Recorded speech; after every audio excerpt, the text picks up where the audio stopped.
Welcome back to 23-Minute Reads with me, Mya D.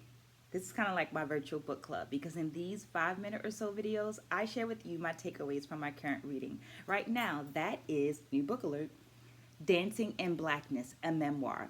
As a part of my 23 to 23 challenge, I'm reading 23 minutes per day, every day, as an action of self love, as an investment into myself, and as a way of providing myself with some consistency in an ever changing world.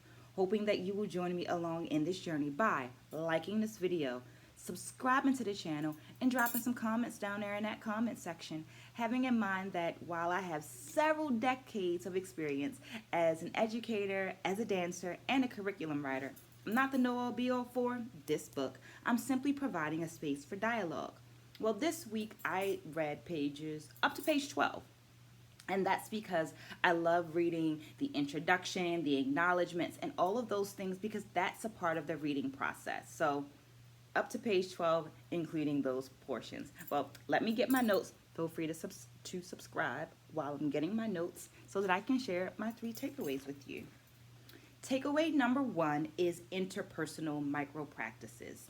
A term from performance theorist Judith Hamera was first introduced in our 21-minute reads when we were reading the book Hot Feet and Social Change. This term describes the off the dance floor relationships that were established, organized, and structured on the dance floor, surrounding the dance floor, and the dance community. As Dr. Usmari begins to hint at some of the people that we will meet in this memoir, the presence of these interpersonal micro practices are evident. Takeaway number 2 is dance. In the foreword by Dr. Brenda Dixon Gottschild, she says that sometimes she felt like she was reading a page turner, like this really exciting novel while reading this book. She says the writing itself felt like a dance as it navigated between personal and professional, societal developments, her story, and dance history. Takeaway number 3 actually speaks to some of that dance history. Takeaway number 3 is the double-edged sword.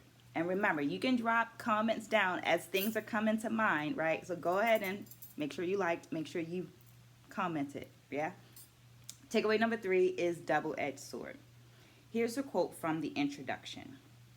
I argue that the high art, low art dichotomy was more acute in Black dance culture, particularly since Black social dance and its motivating music helped establish American musical theater itself. End quote.